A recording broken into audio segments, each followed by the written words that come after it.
Messieurs, nous parlons du Cameroun et surtout du coronavirus qui a causé, il faut le dire, 87% des entreprises camerounaises ont mis en chômage ou alors réduit leur effectif. Les PME occupent aujourd'hui le premier rang en matière de réduction d'effectifs. Ça, c'est une très mauvaise nouvelle d'ailleurs. Le groupe interpatronal du Cameroun a rendu public le 22 avril dernier son rapport sur l'impact de la crise du Covid-19 sur les entreprises camerounaises. Après une enquête réalisée auprès des chefs d'entreprise de différents secteurs, il en ressort que plus de 90% d'entreprises, de ces entreprises en tout cas, ont été impactées négativement par la maladie. Un impact qui se ressent à plusieurs niveaux de fonctionnement. Par exemple, sur les entreprises interrogées, 87% d'entre elles ont été obligées de procéder à des mises au chômage technique ou à des réductions d'effectifs. Réduction d'effectifs, ça il faut le dire, très prononcée chez les PME, soit 50% ont bien sûr choisi, il faut le dire, ce mode. Cette option pour se maintenir. Au sujet de la production, 69% des entreprises industrielles affirment que leur production est directement affectée par la pandémie. Difficile également d'exporter le produit fini ou encore d'importer la matière première. À ce sujet, l'enquête du JICAM révèle que les achats et l'approvisionnement de 62% des entreprises industrielles sont touchés. Les entreprises ont également vu leur chiffre d'affaires subir des méfaits du coronavirus. Durant le mois de mars dernier, 77% d'entre elles indiquent que leur chiffre d'affaires hors taxe est en baisse par rapport à la même période en 2019. Une situation qui touche en premier chef les PME, soit 83%, suivi des grandes entreprises, 62%. Pour remédier justement à cette situation, les patrons d'entreprises demandent à l'État de procéder à quelques allègements. Il s'agit notamment du report des charges sociales et fiscales, le financement de trésorerie à taux d'intérêt réduit, la réduction des délais de paiement et le report du paiement des loyers et factures, entre autres. Voilà la situation d'ailleurs, dans laquelle vivent d'ailleurs, il faut le dire, les entreprises et surtout les PME depuis, il faut le dire, la crise du coronavirus. Et nous sommes aujourd'hui le 29 juillet de l'an de grâce 2020. C'est toujours la souffrance dans les entreprises. Mais avant de démarrer le débat, on va dire bonjour à Eric Pépin Migaille qui arrive en trombe, il faut le dire. Bonjour Eric. Bonjour. Et bienvenue à vous. Bienvenue, merci beaucoup pour l'accueil. Malgré mon petit retard. Non, vous êtes tout excusé. Messieurs, je vais me tourner vers les économistes. Edmond Kuaté, votre réaction d'abord. Écoutez, Steve, c'est une situation que nous avons déplorée. La manière dont cette crise a été gérée chez nous. Vous avez vu que partout dans les pays qui se veulent sérieux, lorsqu'une conjoncture de cette amplitude-là arrive, la première des choses, c'est de mettre en place une espèce de task force, oui, n'est-ce pas, patronnée par un certain nombre de technocrates et qui vont de manière sectorielle faire ce qu'on appelle une évaluation stratégique et pour pouvoir, n'est-ce pas, mesurer l'impact, je vais dire l'onde de choc, n'est-ce pas, de la crise dans les activités. Ce qui n'a pas été fait chez nous au Cameroun. Vous avez aujourd'hui jusqu'aujourd'hui un Premier ministre qui essaye tant bien que mal, et puis chaque jour c'est un peu des solutions à l'improviste. On vous dit qu'on a mis 180 milliards, on vous dit qu'on a fait une caisse de 180 milliards, vous ne savez pas à quoi ça répond. C'est un peu comme si un médecin disait j'ai prescrit 2 boîtes de remèdes, de médicaments à un malade, à un patient, mais sans préalablement faire un diagnostic pour savoir effectivement de quoi il souffre et quel est le niveau, n'est-ce pas, de mal dans son organisme. Donc c'est un peu de l'improvisation, un peu de bricole, comme ça se passe toujours chez nous au Cameroun.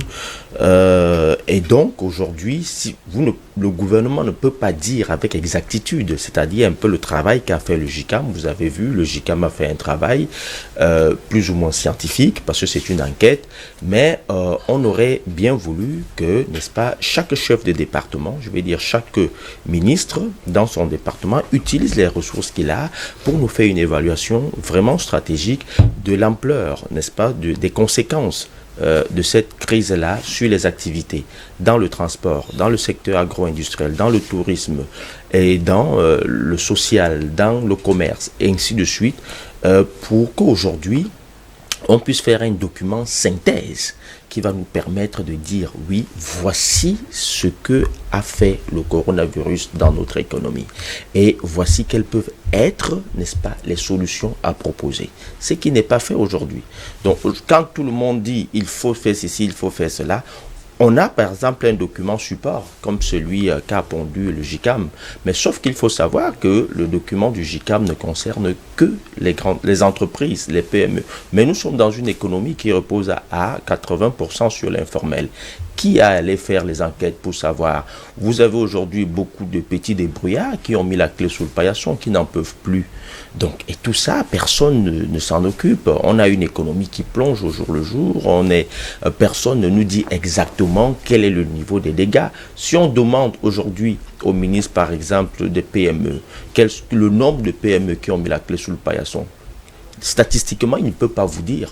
C'est vrai parce qu'il n'a pas fait un travail de fond, il n'a pas fait un travail d'investigation, il n'a pas fait un travail d'évaluation pour savoir combien de PME il y en avait déjà, quelle était la situation de ces PME avant, n'est-ce pas, la crise, et quelle est leur situation aujourd'hui pendant la crise. Il ne peut pas vous dire parce que ce n'est pas des gens qui font leur boulot comme ça se doit. Si vous allez dans tous les secteurs, dans le commerce, ils ne peuvent pas vous dire. Ils ne peuvent pas vous dire parce qu'au jour d'aujourd'hui, chacun des chefs de département devrait pouvoir nous publier et à travers peut-être, comme je l'ai dit, s'il y avait une task force qui était mise sur pied avec, n'est-ce pas, les représentants de tous ces départements-là, on devait avoir, les Camerounais sont en droit de savoir quel est le niveau de conséquence, n'est-ce pas, de cette crise-là sur leur économie. Qu'est-ce qu'il faut faire? Et ce n'est qu'après ça qu'on peut de manière efficiente proposer, n'est-ce pas, un plan de relance. Parce que quand les gens parlent toujours de plan de relance, je veux bien qu'il y ait un plan de relance, mais le plan de relance doit, n'est-ce pas, être la solution à une évaluation qui a été préalablement faite, ce qui n'est pas le cas aujourd'hui. Les emplois qui sont détruits, personne ne peut vous donner les statistiques. C'est vrai que le JICAM, je vous ai dit, le JICAM a fait un travail, mais c'est dans le secteur formel.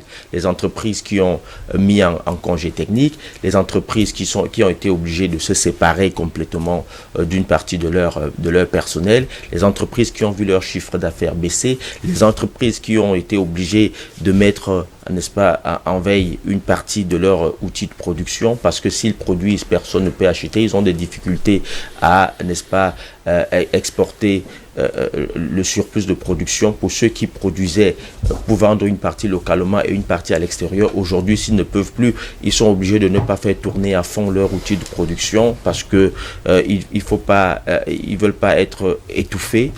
Il y a tout ça, donc personne ne fait ce travail-là. Mais je dis, si vous prenez le secteur informel, par exemple, tous ces petits débrouillards-là qui faisaient je ne sais pas trop quoi, coiffure, qui faisaient callbox et autres, dans le secteur informel, je dis bien, ça tient notre économie à 80%. Il y a beaucoup d'emplois qui sont détruits. Justement, selon les statistiques de JICAM, c'est 83% des PME qui en souffrent d'ailleurs aujourd'hui. Et j'ai dit ça, ce sont les PME, donc oui. Ça c'est encore le secteur formel. Mais dans le secteur informel, c'est-à-dire les activités petits commerçants, non comptabilisées, il y a trop d'emplois qui sont détruits de ce côté. Pourquoi? Parce que il y a un problème de flux de trésorerie, ils ne peuvent plus s'approvisionner, ils ne peuvent plus, et personne ne fait un travail de fond de ce côté. Et donc ça pose un sérieux problème. Aujourd'hui, il faudrait qu'au Cameroun, qu'on apprenne à être sérieux. Quand on a une crise d'une telle amplitude, c'est une conjoncture, mais ça commence à prendre du temps. Et donc ça veut dire qu'au-delà de l'aspect conjoncturel, ça affecte, n'est-ce pas, la structure même de notre économie, globalement, c'est-à-dire de notre macroéconomie, la structure est ébranlée. Donc ce n'est plus seulement une conjoncture, parce qu'une conjoncture qui dure, la conjoncture a ceci de particulier que ça s'inscrit dans un laps de temps. Mais lorsque ça commence à prendre des proportions en termes de temps, il y a presque 5 mois. Oui, ça affecte, n'est-ce pas, ça ébranle même la structure de notre macroéconomie. Et donc les solutions à y apporter devraient être bien pensées et bien réfléchies. Docteur Yam, jusqu'à preuve de contraire, on sait que les PME peuvent souffrir, mais il y a également les grandes entreprises, elles également pouvaient préparer une éventuelle crise, pouvaient justement préparer une éventuelle conjoncture. Remettons les choses en perspective. Oui. Le JICAM, c'est 0,5% des entreprises du Cameroun. Oui. l'échantillon sur lequel la deuxième étude a été faite représente 0,25% des entreprises du Cameroun. Et même si le JICAM est un contributeur aux charges, aux recettes fiscales et douanières qui atteint pratiquement la moitié, il faut savoir qu'aujourd'hui, le JICAM a posé un problème important, mais il a apporté une réponse qui n'est pas bonne et a utilisé une méthode qui n'est pas bonne. Lorsqu'on a une crise de cette ampleur, de cette envergure, on ne va pas prêcher pour sa chapelle. Il fallait que on ait une approche, une méthodologie concertée, de concertation élargie, qui permette d'avoir une position commune, parce qu'il s'agit en réalité non pas d'une situation comme avant, peut-être il y a 3, 4, 5 ans, où le JICAM, en tant que syndicat de chefs d'entreprise, allait défendre ses membres auprès du gouvernement. Non. Là, il s'agit si vous voulez, d'une guerre. D'une situation extrêmement grave. C'est comme si le pays était en guerre contre un ennemi. Et c'est le cas. Oui. Ce n'est peut-être pas des armes qui crépitent ou alors on n'est pas sous un embargo, mais c'est une guerre. Et elle est extrêmement grave. Donc, ce que les chefs d'entreprise devraient faire, ce n'est pas que chaque chapelle fasse ses études parmi ses membres et voie. Ou à la limite, quand des études comme celle-là pourraient être faites, il faut les consolider pour qu'on ait une perspective claire de tout ce qui se passe dans le pays. Les entreprises du JICAM n'ont pas les mêmes problèmes que les entreprises, n'ont pas forcément les mêmes problèmes que la plupart des membres de ECAM ou du MECAM, qui ont beaucoup plus de membres. Non pas forcément, on aurait pu trouver d'autres solutions ou d'autres propositions venant par exemple de la Chambre de commerce. Et d'ailleurs, le silence assourdissant de la Chambre de commerce fait peur. C'est elle qui devrait porter toutes ces revendications-là. L'honneur du JICAM, c'est d'avoir proposé quelque chose, mais d'avoir malheureusement proposé quelque chose de très restrictif. Et il y a quand même des propositions dans le document du JICAM qui hérissent les poils, qui font un peu sursauter. Vous ne pouvez pas de façon sérieuse demander à ne pas payer les cotisations sociales des employés. Cela n'a pas de sens. D'ailleurs, qu'il y a beaucoup de retard de paiement et vous demandez en plus qu'on les suspende. Non. Vous pouvez demander beaucoup de choses. Nous sommes d'accord sur le fait que la doctrine fiscale du Cameroun doit être totalement revue. Elle est mauvaise. Sur ce plan-là, le JICAM fait beaucoup de choses intéressantes et fait des propositions et des relances depuis un certain nombre d'années. Et je crois que ECAM appuie la réforme du système d'imposition du système fiscal et même douanier au Cameroun depuis un certain temps. Je crois que c'est quelque chose qu'il faut absolument que le gouvernement mette en chantier. Mais il y a en face des entreprises qui devraient se mettre ensemble. Il faut qu'elles se mettent ensemble pour pouvoir proposer quelque chose qui concerne toutes les entreprises. Le gouvernement, lui, il y a vraiment un sérieux problème. C'est-à-dire que dans chaque ministère, il y a même, je crois, mais il y a tous ces conseillers techniques, ces chargés d'études d'assistance, c'est leur travail. C'est pour ça qu'ils sont payés. Il y a nécessairement une cellule de veille, d'intelligence dans chacun de ces ministères. S'il n'y en a pas, c'est très grave. Il devrait y en avoir pour anticiper, pour faire de la prospective, mais de façon spécifique. Le premier ministère et la présidence de la République ont nécessairement ce genre de choses. Si ça n'existe pas, c'est très grave. Et le fait que cela, je pars de l'hypothèse que ça existe parce que ce serait une organisation normale à minima, fait qu'il devait y avoir dès le mois de février au plus tard à la fin du mois de mars, une évaluation a priori, avec des projections. Qu'est-ce que ça peut avoir comme impact ? Et aujourd'hui, il devait donc y avoir des TTM, c'est-à-dire des moments, si vous voulez, de revue, peut-être tous les mois, pour s'assurer que ce mois, qu'est-ce qu'on a eu, tel autre mois, qu'est-ce qu'on a eu, tel autre mois, qu'est-ce qu'on a eu. À partir de là, vous avez des données qui sont des données fraîches, qui sont des données qui reviennent de tout le pays et qui permettent qui aident à une décision objective, rapide et ciblée. Et donc qui gagne en efficacité et en performance, en cohérence. Et il faut que ces choses-là soient faites de cette façon parce que je dis toujours que notre gouvernement a une organisation un peu anachronique relativement aux attentes du peuple aujourd'hui. Et je crois que la réaction du JICAM, même si je dis encore, ça aurait dû être la réaction de tous les groupements des entreprises pour que ce soit beaucoup plus concerté, que ce soit beaucoup plus cohérent avec toute la situation du pays, je crois que ça aurait pu être plus percutant. Donc, moi je pense que d'autres choses, le gouvernement a pris un certain nombre de décisions. Il y a eu un premier plan, je crois, en mars ou en avril. En avril. Et puis il y a ce plan-là, il y a ce partage je ne crois pas qu'on ne fait pas une relance économique en distribuant des bonbons. Je ne sais pas où est-ce qu'on a fait ça. Chaque fois que vous vous êtes lancé dans ce genre de choses qui consiste à distribuer de l'argent frais aux gens, ça n'a pas marché. On fait une relance économique, je suis d'accord avec QAT, après avoir fait le point, le diagnostic. Et le diagnostic se fait à deux niveaux. Il faut le diagnostic stratégique. Le pays, c'est une approche macroéconomique. Le pays, quel sera l'impact sur le pays? Oui. Quel sera l'impact sur les secteurs d'activité? Quel sera l'impact sur la balance des paiements de l'État, etc. Et là, vous tenez compte d'un certain nombre de choses, par exemple, que le GICAM ne présente pas. Le GICAM est l'une des plus grosses, le plus gros dévoreur de devises de la République parce qu'ils importent beaucoup. Ils importent énormément et donc la balance des paiements de l'État en grande partie est déficitaire à cause des entreprises du GICAM.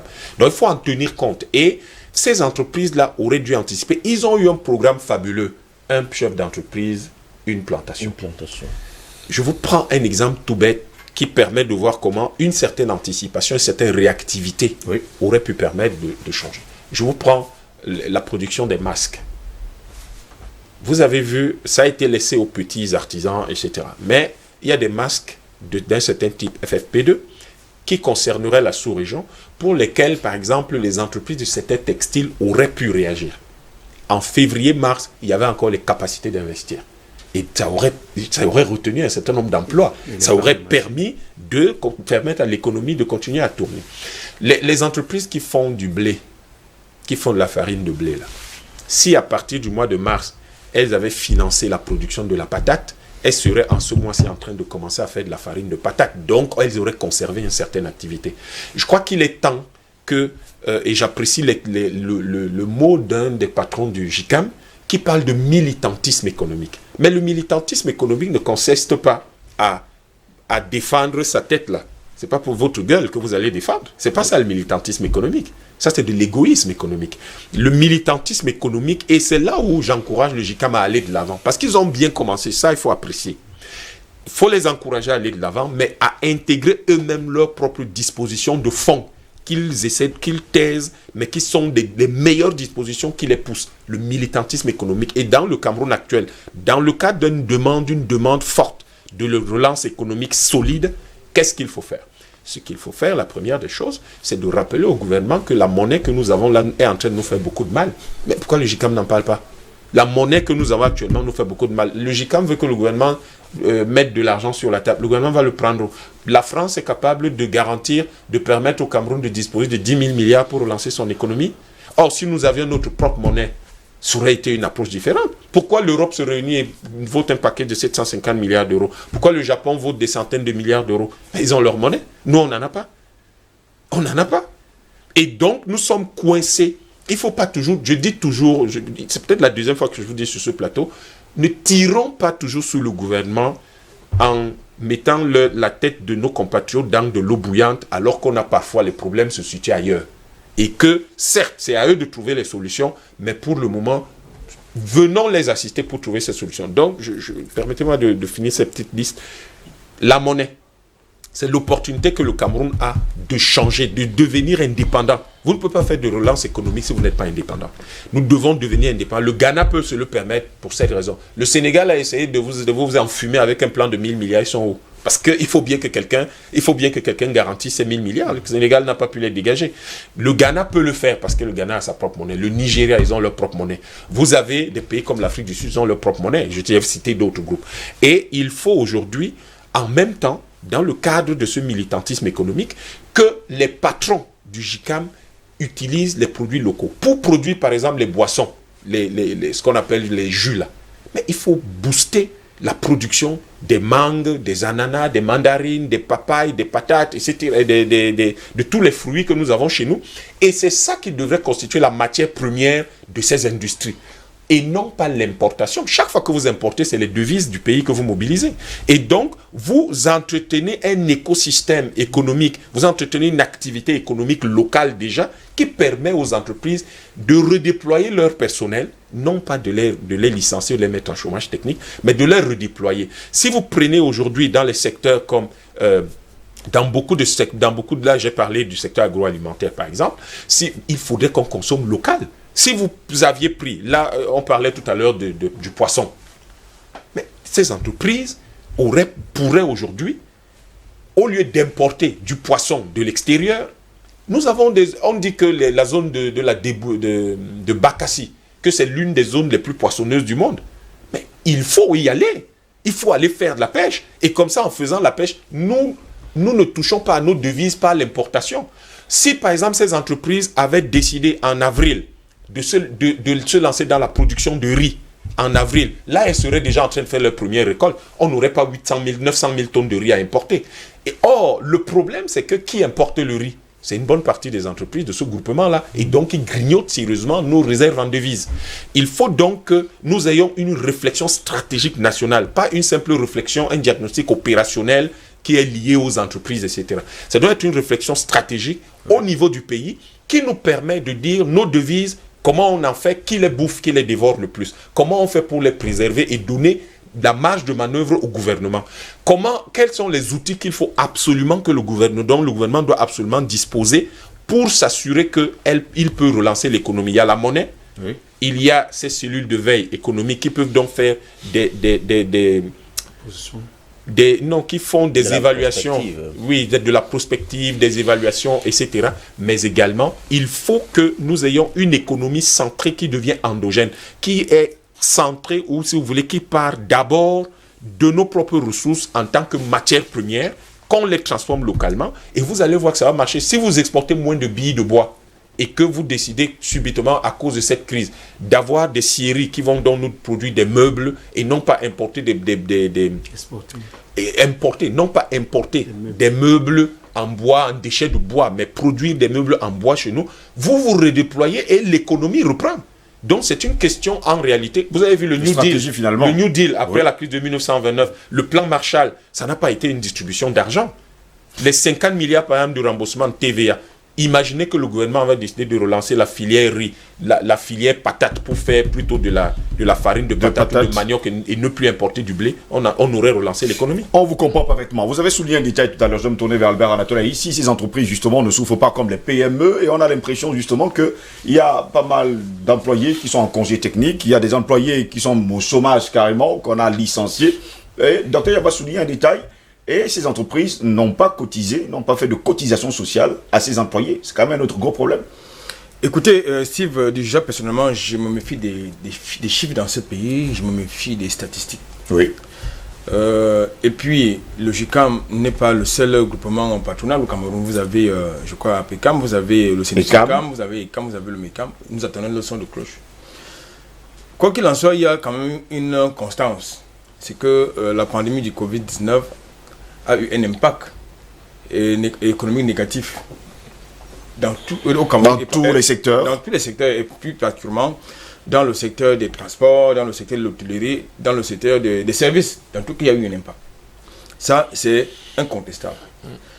Maintenant, dans son discours du 30 avril dernier, portant assouplissement de la riposte du Cameroun contre le Covid-19, oui. Je pense qu'il y a un certain nombre de mesures que le Premier ministre du gouvernement avait indiqué, lui qui agit sur les institutions du chef de l'État.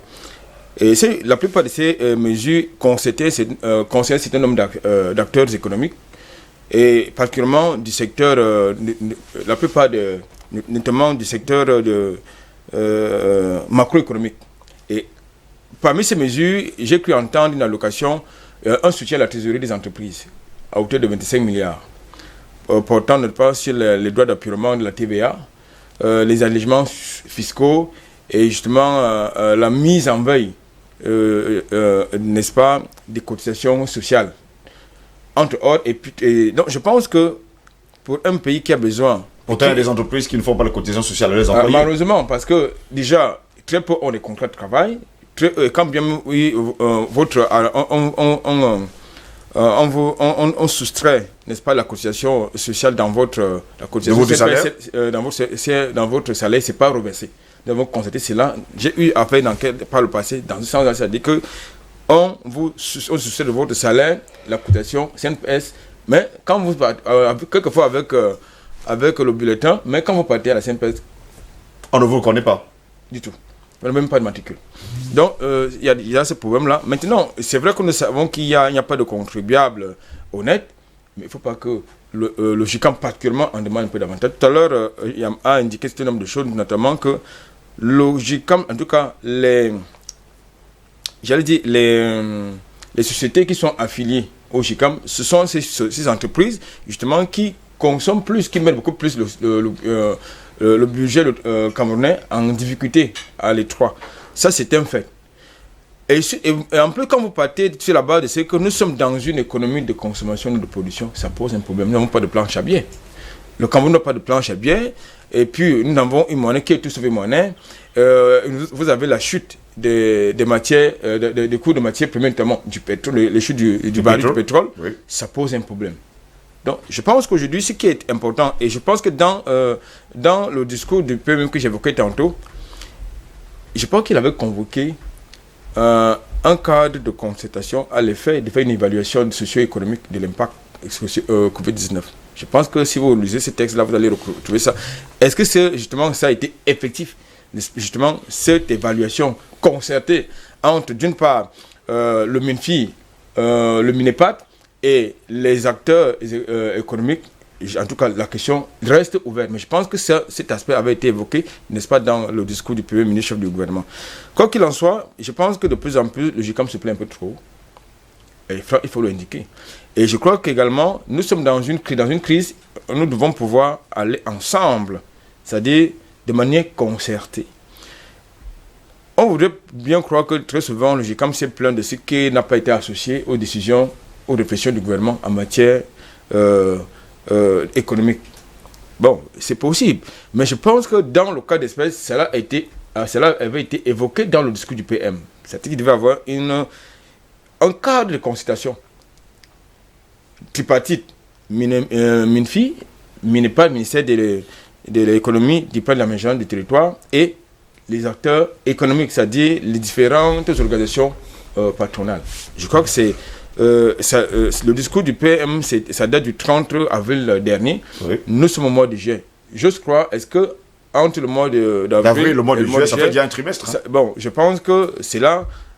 S'il y a eu justement cette consultation avec des propositions, il me semble que normalement ça devait faire l'objet d'un rapport, n'est-ce pas?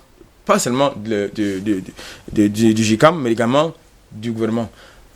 Dans tous les cas, il est constant. Il y a une chose qui est constante.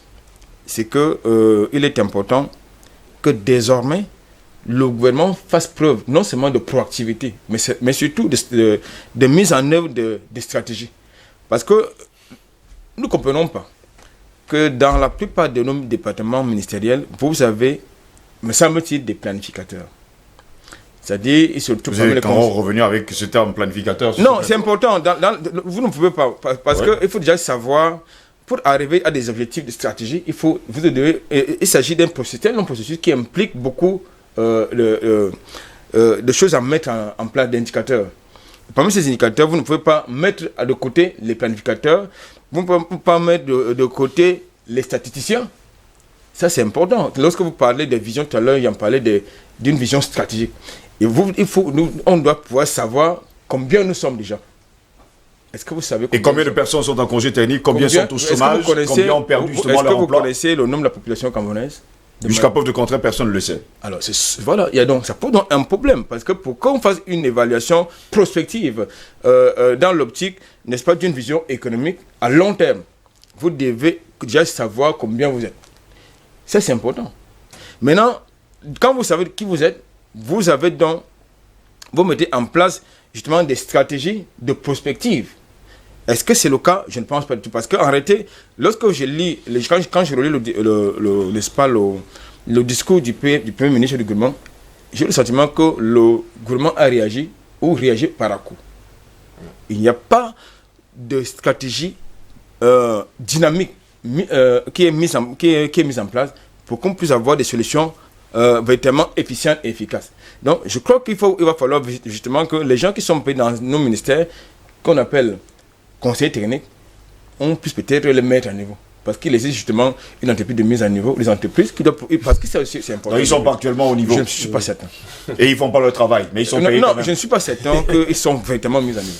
Mais ce qui est bien dans l'histoire, je vais me tourner vers Eric Pépin-Bikaï, les fonctionnaires pendant ce temps ne souffrent pas. Et je vais me dire, je reviens en tout cas sur ces milliers de Camerounais qui ont perdu leur emploi, des milliers de Camerounais également qui sont en chômage technique, des milliers de Camerounais qui avaient des PME qui ont justement mis la clé sur le paillasson. Où est passée la banque des PME qui devait les aider justement à se relever? Non, la banque des PME à Bonadjor, on a l'impression qu'elle ne travaille pas. À quoi autant pour moi? On a l'impression qu'elle ne travaille pas. Non, est-ce que c'est un mort-né? Parce qu'on a l'impression qu'elle n'a jamais fonctionné. Tout comme, notamment les conditions dans lesquelles elle a été créée. Et vous avez évoqué tout à l'heure dans votre propos liminaire que les fonctionnaires ne souffrent pas. Déjà, il y a les craquements dedans relatifs au salaire de ce mois. Vous savez que chez les médecins, ils ont été amputés. On a supprimé justement leurs primes. Ils sont 1500 déjà qui ont écrit, il faut le dire, qui sont en train de faire une pétition. Voilà, à 2400 francs sur leur salaire. Et ça fait l'objet d'un tollé. Et c'est assez surprenant quand même, quand on enlève à peu près moins de 2,5 € sur un salaire et puis ça fasse l'objet de tout ça. On s'attendra à ce qu'il y ait une révalorisation. Vous trouvez que 2400 c'est pas beaucoup? Je sais pas, mais je pense quand même que... non, je vous pose la question. Ça devrait pas, je pense quand même que ça ne devrait pas faire l'objet de ce type de tollé. Parce qu'en réalité, vous évoquez également parallèlement, c'est un paradoxe, le fait que des milliers de Camerounais perdent leur emploi. Parce qu'en réalité, le problème c'est que les fonctionnaires ne veulent justement pas se mettre à niveau parce qu'ils savent que les intérêts sont garantis à chaque fin du mois. Ils méprisent un peu les efforts des uns et des autres. Et la situation économique du Cameroun ne date pas de la période Covid-19. C'est vrai que le choc est frontal et c'est une donnée mondiale. Ce n'est pas lié forcément à l'espace économique camerounais. Ouais. Et étant donné qu'il y a un certain nombre de marqueurs qui sont en déphasage en fait, qui peuvent justifier ce choc économique actuel, c'est le fait que l'économie camerounaise en lui-même est déjà extravertie. C'est-à-dire que le patronat que vous évoquez tout à l'heure constitue au moins des entreprises dont les fonds viendraient de l'extérieur pour animer le circuit économique camerounais. Dans un moment, ça peut faire l'objet d'un certain nombre de questionnements par rapport à la structuration même de l'économie camerounaise. Elle repose sur quoi?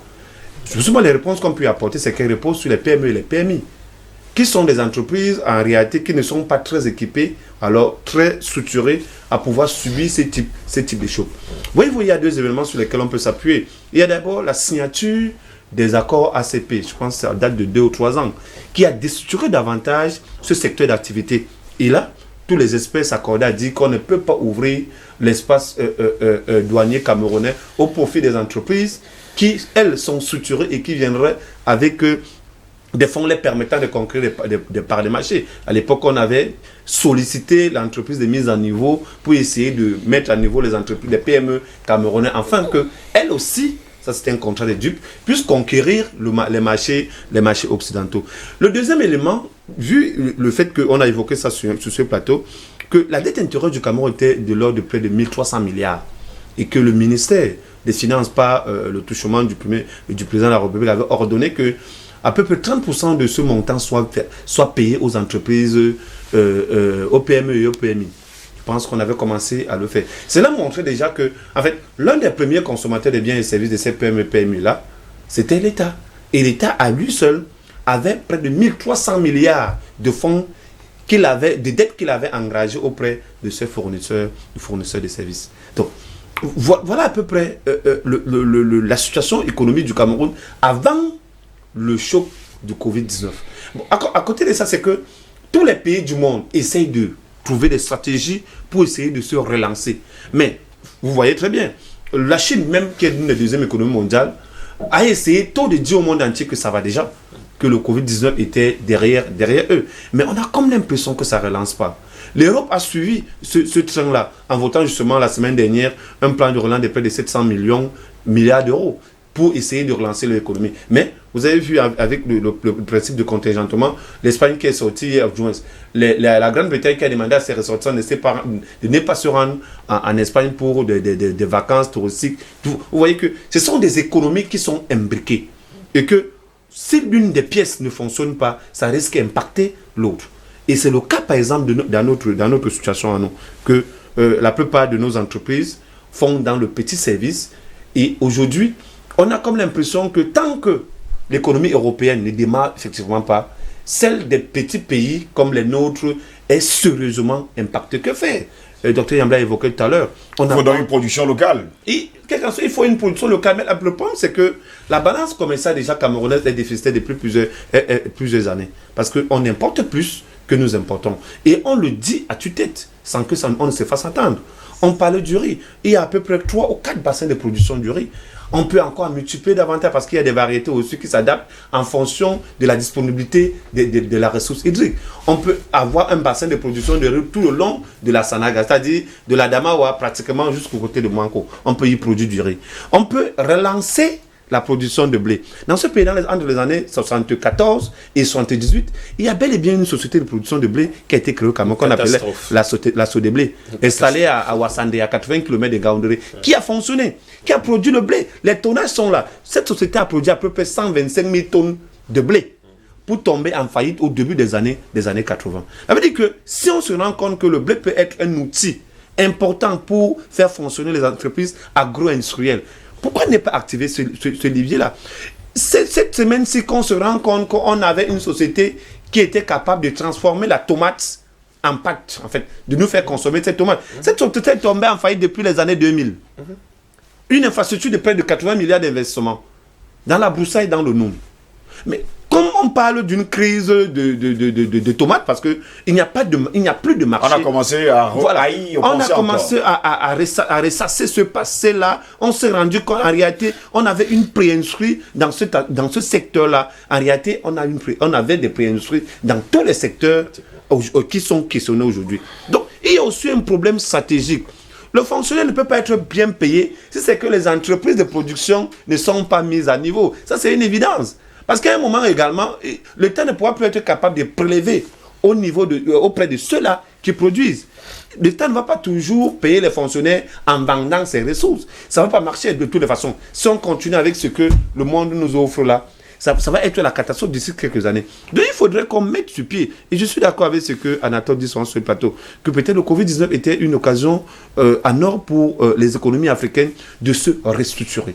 En réalité, de s'appuyer sur un certain nombre de piliers pour pouvoir apporter de la plus-value, les permettant de financer le développement, mais davantage d'entretenir son budget, parce que le budget c'est 3 parties, en réalité paiement à dette, investissement et le fonctionnement. Mais dans notre cas, généralement le fonctionnement a un pourcentage largement plus élevé que l'investissement et le paiement de la dette, ce qui est un peu anachronique. Mais c'est lié au fait que les fonctionnaires doivent se faire entretenir. Et ils n'ont justement pas d'efforts à faire pour apporter des réponses liées, par exemple, aux problèmes conjoncturels que traverse notre économie et que traverse le monde. Messieurs, nous allons dire un bonjour particulier à tous les internautes, à tous ceux-là qui nous suivent sur Internet, à Ikoum Patrick qui est avec nous depuis le matin, à PRV Diki qui dit bonjour en studio, à vous en studio. Dr Yam, toujours aussi pertinent dans ses interventions. Je suis toujours connecté. Il y a également Zaché Ndjenjok qui dit bonjour Patrick, bonjour Olivier Boko, bonjour les panélistes de DBS TV. Je dis merci à Dr Yam pour vos interventions assez édifiantes pour le développement du Cameroun et de l'Afrique. Vous êtes nombreux, hein, au fur et à mesure qu'on aura quelques secondes, je pourrai lire justement chacun de vos messages. Je me tourne justement vers Edmond Kouyaté. Pendant ce temps, il y a des Camerounais qui sont en chômage. Qu'est-ce qui a été prévu justement pour ces Camerounais qui, il faut le dire, il faut également dire que personne n'avait prévu que ces personnes resteraient à la maison, sera au chômage, sera en congé technique. Qu'est-ce qui a été prévu pour ces personnes qui sont en congé technique alors que ce n'était pas prévu? Non, mais il faut dire que rien n'a été prévu. Globalement, rien n'a été prévu. Donc ça signifie qu'il y aura des familles, des milliers de familles qui vont souffrir. Non, mais je crois qu'il y a, comment vous l'appelez, l'Institut national des statistiques qui a fait un petit travail pour démontrer que le taux de pauvreté était en nette croissance dans notre pays et que les gens, n'est-ce pas, éprouvaient davantage de difficultés dans notre pays. C'est normal, parce qu'il faut savoir qu'au Cameroun, lorsque vous mettez une personne en chômage, vous mettez 10 personnes en difficulté, en moyenne. C'est ce qu'il faut retenir. Et donc, il faut dire une chose. Je voudrais dire à Anatole que le JICAM ne se plaint pas trop. Le JICAM se plaint. Et c'est normal que le JICAM se plaigne. Et je vais dire, le JICAM n'est pas responsable ou alors du mutisme ou alors de l'inaction des autres organisations patronales. Le JICAM fait le travail qu'il devrait faire, c'est normal.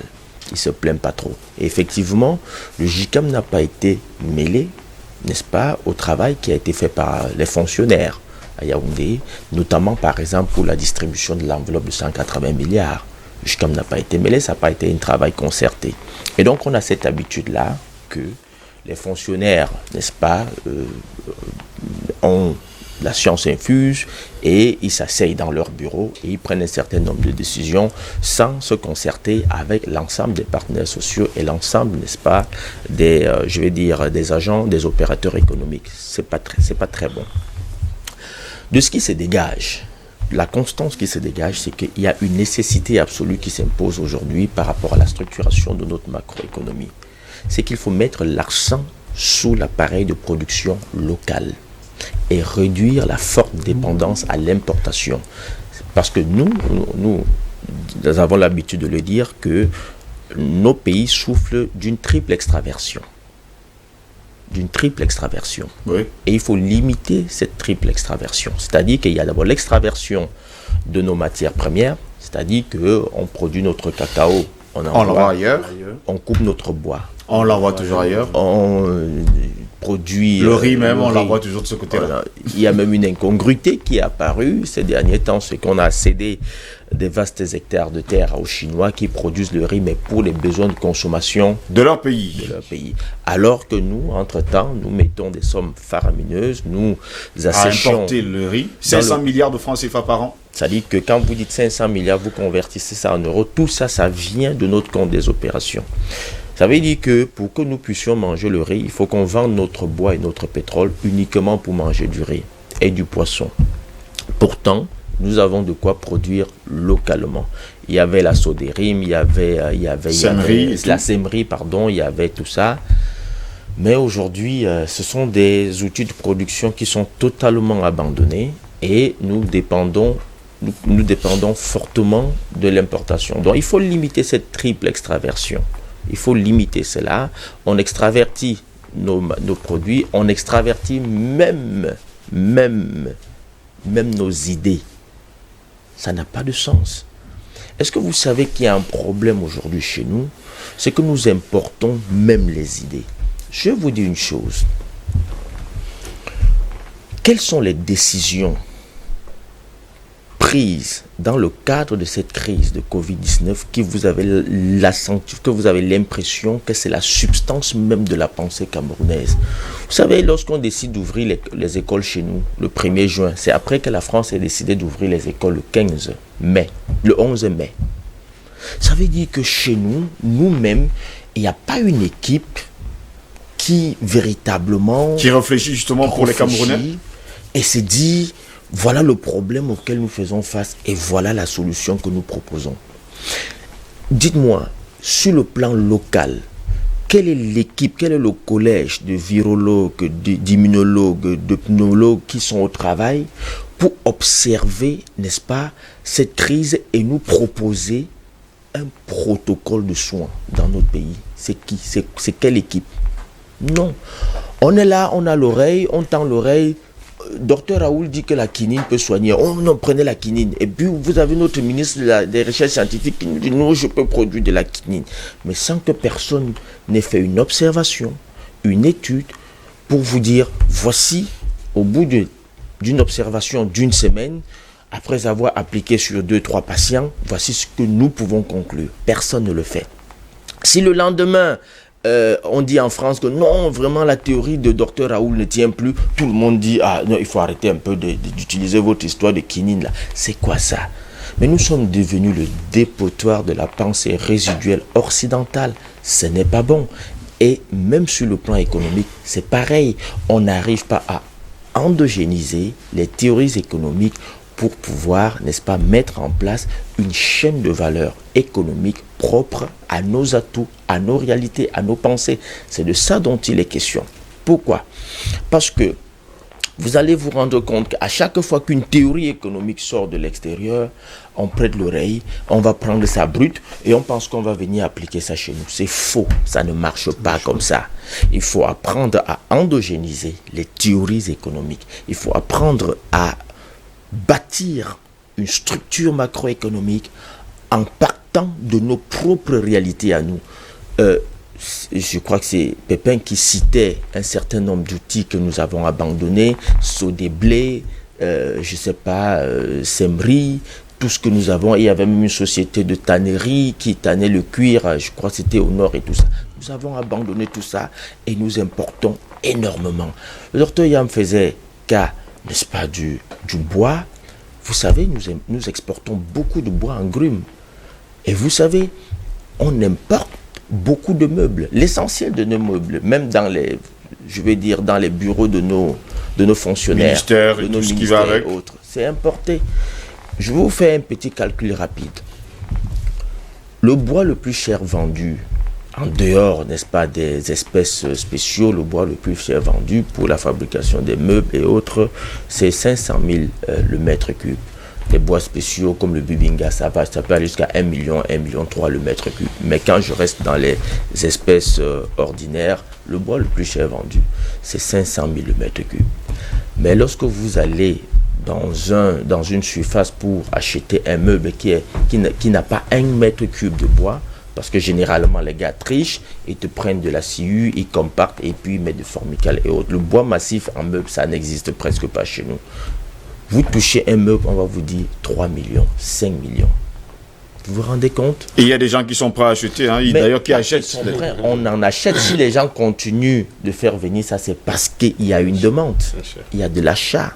C'est ça dont il est question. Pourtant, il y a des Camerounais qui fabriquent d'ailleurs de très beaux salons, il faut le dire. Mais très beaux écoutez, fauteuils. personne ne les regarde. Ils touchent beaucoup. Bon. Et puis, je vous fais un autre petit calcul. Nos producteurs de cacao, ils vendent leur cacao à 600 francs. Quand c'est très cher vendu, c'est 1000 francs le kilogramme de cacao. Mais quand vous allez dans nos surfaces pour acheter du chocolat, 200 grammes de chocolat vont vous coûter 2500 francs. Et parfois, vous n'avez pas 200, c'est de la poudre du chocolat.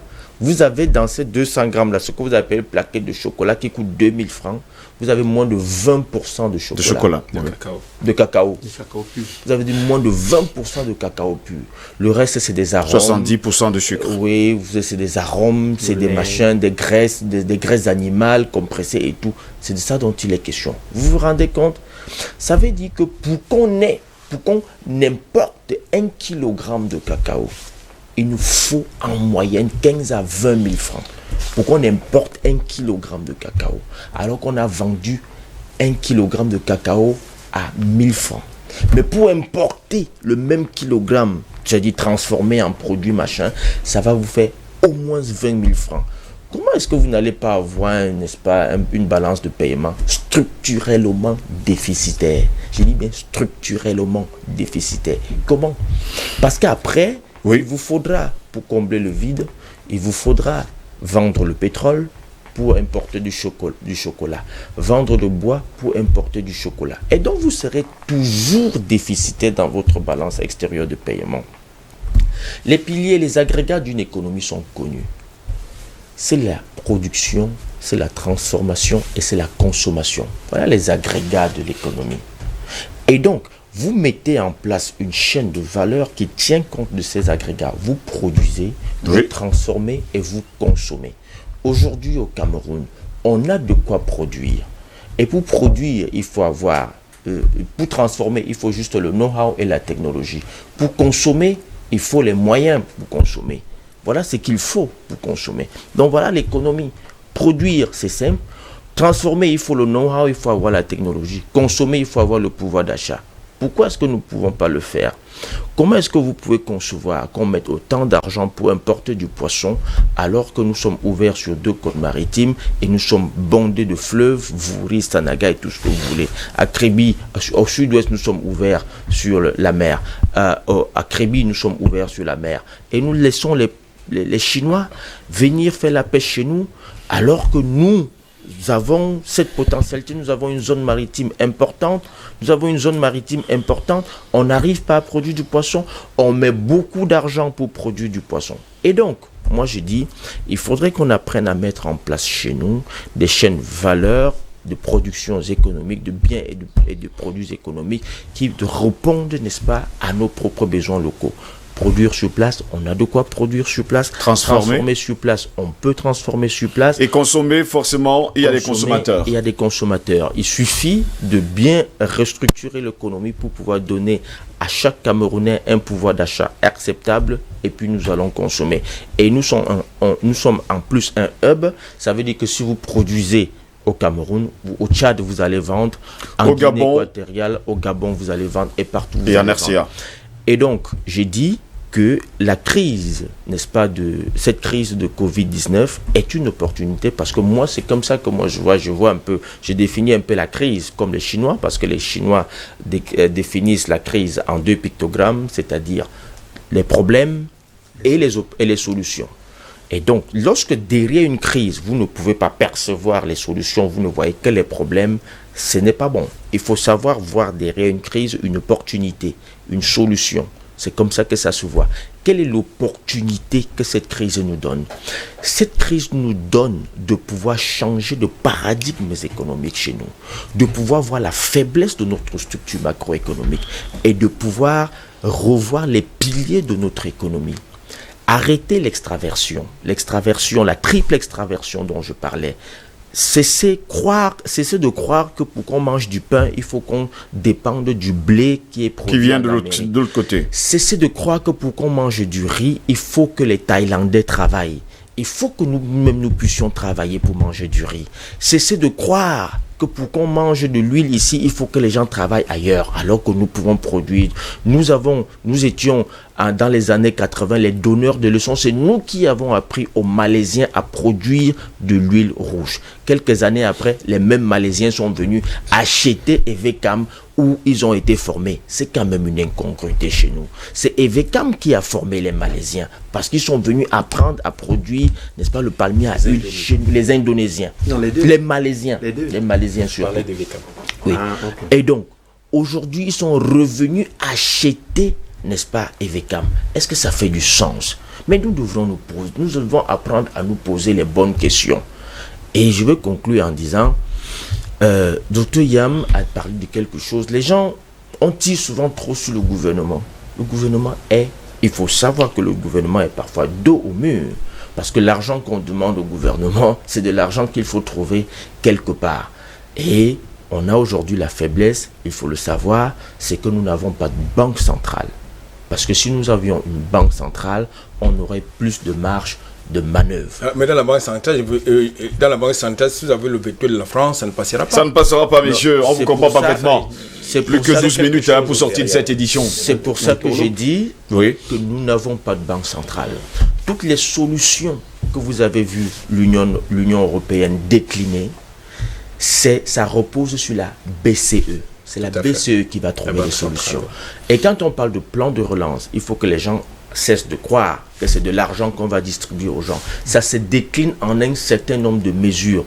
Les garanties et autres, les allègements fiscaux, les allègements douaniers et autres. C'est de ça dont il est question. Chez nous, par exemple, si vous décidez de mettre en place un plan de relance de 500 milliards, cet argent, il faut le trouver quelque part. Vous allez le trouver où? Vous allez le trouver. Merci beaucoup, Edmond Katé, pour tout cela. Il n'y a que plus que 10 minutes pour sortir de cette édition. Le temps passe, messieurs, très très vite. Dr Yam, pendant ce temps, il faut le dire, la crise continue et on a souvent dit que dans cette crise, il y a des solutions. On peut même d'ailleurs trouver des solutions. C'est même une opportunité. Mais on a l'impression que depuis des années, depuis des mois, on en parle, mais personne n'écoute. Je vais faire 2 remarques préliminaires. La première remarque, c'est que on dit que d'un côté, il y a ici qui dit que le GICAM se plaint trop, et puis de l'autre, il y a Kouyaté qui dit que non, le GICAM se plaint tout simplement. Et qui ajoute qu'il n'a pas été, par exemple, associé à la répartition des 180 milliards. Non, le GICAM n'est pas le gouvernement du Cameroun. Et c'est parfois ça le problème.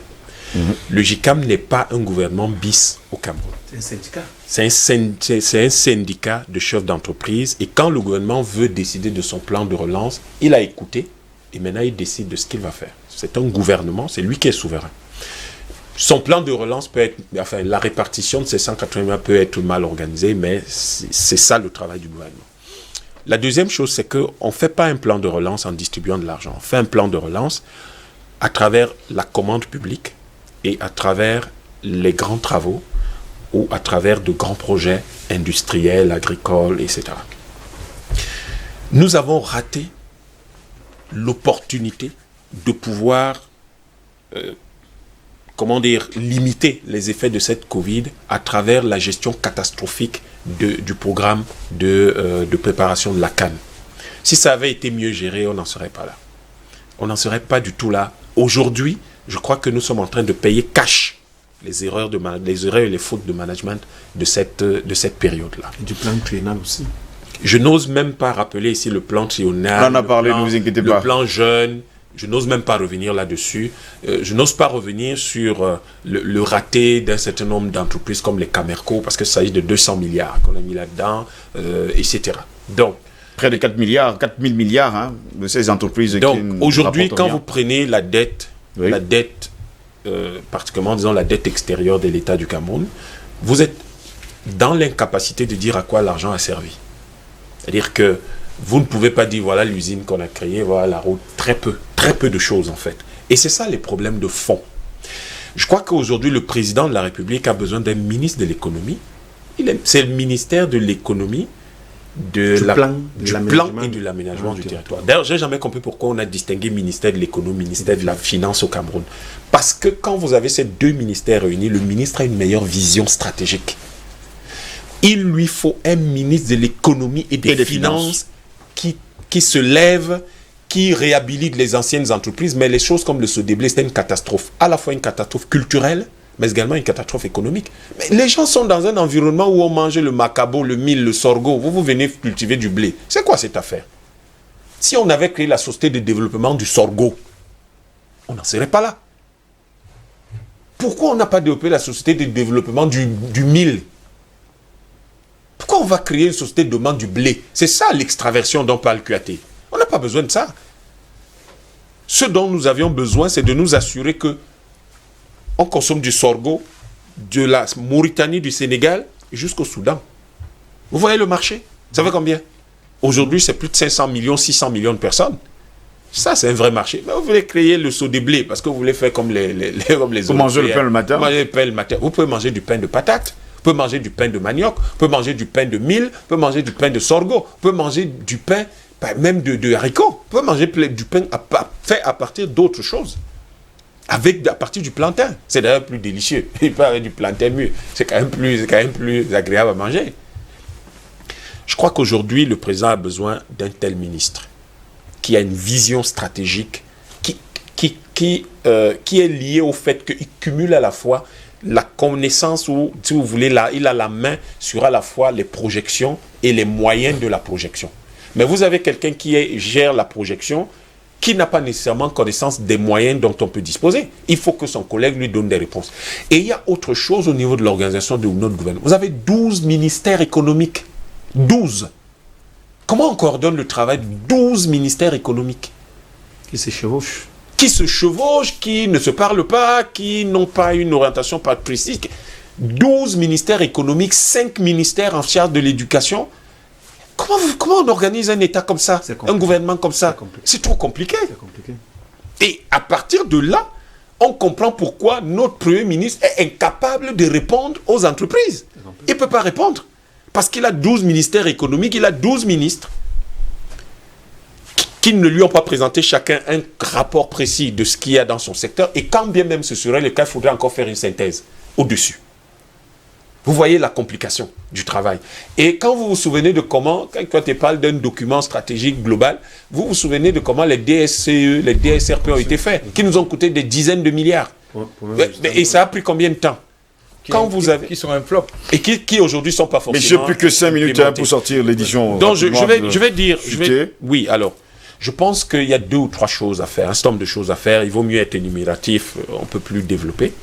La première chose, c'est que toutes les organisations patronales organisent rapidement, et je leur propose de le faire, et je pense que sur ce plateau, on peut s'entendre pour les aider à le faire, il faut que toutes ces organisations-là organisent une sorte de concertation nationale des entreprises. Et que sur la base de ce qu'ils auront tous décidé en tant que chefs d'entreprise, ils sortent un petit document d'une dizaine ou d'une vingtaine de pages qu'ils vont soumettre au gouvernement. Là, on aura la vision, les problèmes de tout le monde et on aura les propositions de tout le monde. Deuxième chose, il faut qu'au niveau de l'État, il n'est jamais tard pour bien faire. Le président de la République doit refaire son gouvernement et le ramener à 18 ministères maximum. Il y en a trop, ça consomme trop et on ne sait pas ce que ces gens-là font. Redéployer dans les ministères tous les ingénieurs et techniciens qui ont des postes qu'ils ne devraient pas occuper. Dans des entreprises qui existent, aller refaire l'usine, aller réhabiliter l'usine de production, de transformation de la tomate, aller relancer la production de riz à 100 or, ça s'appelle pas Sanchou, ça s'appelle 100 or. Je ne comprends pas cette façon de modifier les noms des localités dans notre pays. Ça s'appelle 100 or, ça s'appelle pas Sanchou. Donc, aller relancer le riz à 100 or, à Yagua, à Ndop et un peu partout. Et aujourd'hui, avoir une stratégie de limitation des importations de tout ce qui est alimentaire. Vous ne pouvez pas manquer d'argent, tout le monde se plaint, le JICAM se plaint, l'État se plaint, et vous importez à manger. Donc on doit relancer la production de poissons. Le poisson, c'est 4 mois, 4 à 6 mois. Le riz, la patate, tout ça, c'est 3-4 mois. Alors, vous relancez toutes ces productions-là, et toutes les minoteries que nous avons qui tournent avec du blé, doivent tourner avec de la patate, avec du manioc, avec du sorgho et du mil. Dernier point important, rapidement, il faut que les concertations, les concertations entre l'État et les entreprises doivent déboucher sur la création de notre propre monnaie. Elle peut être locale, elle peut être nationale, elle peut être sous-régionale, qu'importe, mais quelque chose qui fait que quand nous avons besoin des problèmes de relance comme actuellement, c'est nous qui décidons de l'enveloppe que nous pouvons mettre sur la table. Et que les 180 milliards, là, il faut savoir que quel que soit ce que l'État fera, ça doit reposer sur 3 choses. Les grands travaux, les grands projets, la commande publique et non pas la distribution de bonbons. Merci beaucoup. Je vais me tourner vers Albert Anatola ici. Pas mal de choses ont été dites. Moi, j'insiste sur le fait qu'il y a encore des Camerounais qui sont à la maison. J'insiste également sur le fait que, jusqu'à preuve de contraire, il y a des choses qui n'ont pas encore changé et que la crise va continuer. Oui, je voudrais dire 3 choses. La première, c'est que ces Camerounais ne devraient pas se retrouver au quartier. On devrait trouver plutôt une autre alternative. Une autre solution. C'est-à-dire, par exemple, réduire les salaires. C'est une alternative. La seconde chose, c'est quoi? C'est qu'il faut qu'on sorte de l'économie des services. L'économie des services, ça ne produit pas de richesse. Et puis, c'est bien beau de construire des immeubles, comme c'est le cas actuellement, on dit qu'il n'y a pas d'argent, mais vous voyez les chantiers qui grimpent. Mais l'économie des béton, ça n'existe pas, ça bloque l'argent. Il faut construire des usines pour donner de l'emploi aux gens. C'est bien beau de construire un immeuble de 10 niveaux, mais ça ne donne l'argent qu'à votre famille et à vous-même. Donc, qui est vide la plupart du temps. Donc, ça, c'est important. Donc, moi, je pense que... Bon, maintenant, la deuxième chose que je voudrais dire, c'est que il faut que le Cameroun s'inscrit dans une politique de projet structurant. Lorsque je parle de projet structurant, je parle des projets intégrateurs. C'est-à-dire que je ne comprends pas que vous avez, par exemple, au Cameroun, des sociétés qui produisent par exemple du yaourt, mais qui importent la matière première. Pourtant, il y a alors qu'il y a la possibilité de cultiver par exemple la matière première sur place. Donc je pense que c'est important de le faire. Il y a un certain nombre d'entreprises qui doivent être réhabilitées. Chaque secteur d'activité par le passé avait une entreprise. Tout à l'heure nous avons parlé du bois, il y avait une entreprise qui fabriquait sur place les meubles. Et qui était acheté par le personnel de l'État à l'époque. La dernière chose que je voudrais indiquer, c'est quoi? S'il vous plaît, le temps est Oui, la dernière chose que je voudrais indiquer... Vous tous vous prenez du temps. Oui, c'est qu'il faut véritablement qu'il y ait véritablement une banque d'investissement au Cameroun. Vous avez le mot de fin, Eric Pepin-Bécard, en quelques secondes. Oui, en fait, c'est un sujet passionnant. On en sort forcément regardé avec beaucoup d'idées. Mais je voulais juste ajouter un peu de l'eau moulin. Par rapport au palmier à huile dont parlait Edmond tout à l'heure, c'est que la Malaisie et l'Indonésie à eux seuls ont à peu près 85% des parts de marché de production de l'huile de palme. et que effectivement les Malais ont été formés à l'IRA de Mbongo dans les techniques de culture du palmier à huile. Parce qu'il ne faut pas oublier qu'à l'époque, on a 2 espèces de palmier à huile qui poussent sur le territoire camerounais, c'est-à-dire l'espèce Ténéra et l'espèce Doura. Ce sont les espèces locales maintenant. Le croisement de ces espèces, l'espèce Piscifera et l'espèce Doura. Le croisement de ces 2 espèces a donné l'espèce Ténéra qu'on appelle souvent Soca Palme. C'est ce que les Malais, c'est cette technologie que les Malais sont venus apprendre ici et plus tard ils ont amélioré cette technique pour accroître le nombre de tonnages à l'hectare. Mais quel qu'en soit les cas, c'est un débat passionnant et c'est aussi l'occasion de Covid-19 pour que les uns et les autres se regardent, non pas chien de défaillance, mais essayer de voir l'intérêt du pays. Parce qu'en réalité, si on ne peut pas apporter des solutions optimales et proactives par rapport à cette crise, forcément, on va aller progressivement vers les crises sociales. Parce qu'une personne qui avait un boulot et qui ne travaille plus, forcément, devient un danger pour la société. Il faut donc qu'on y pense. On trouve justement une solution, messieurs. Merci d'avoir été là ce matin. Je tiens également à lire pour Christian Dior-Congo qui dit bonjour à votre consultant Eric Hemlet. Emmanuel Essimagel dit bonjour à vous sur le plateau. Les solutions pour l'économie camerounaise et africaine sont connues. Il faut juste un peu de courage de la part de nos décideurs et de ne plus céder aux menaces extérieures. William Etoundi nous fait savoir quelles sont les entreprises ayant des monopoles d'importation de riz, du poisson, du blé, de la tomate en boîte, du lait. Ces entreprises consommatrices de devises et responsables du déficit de notre économie et surtout de notre pays. À tous les téléspectateurs de DBS, prenez rendez-vous dans ce soir à partir de 21h sur nos antennes pour la toute première émission de SOS Parents. Eh bien, si vous êtes parents, si vous désirez de le devenir ou si vous avez des enfants à charge, cette émission est la vôtre. Elle promet d'être la meilleure d'ailleurs du genre, hein, il faut le dire. Ensemble, faisons de l'éducation de nos enfants une priorité. Rendez-vous est donc pris à 21h donc. Mesdames, messieurs, je vous dis merci d'avoir été là ce matin. Merci à toute l'équipe technique. Merci en tout cas d'avoir été des nôtres ce matin devant vos petits écrans. Au plaisir de vous retrouver demain pour une nouvelle édition. Restez sur DBS, l'information est en continu sur notre chaîne. Bonne journée à toutes et à tous et à demain, si peut-être à Dieu. Au revoir.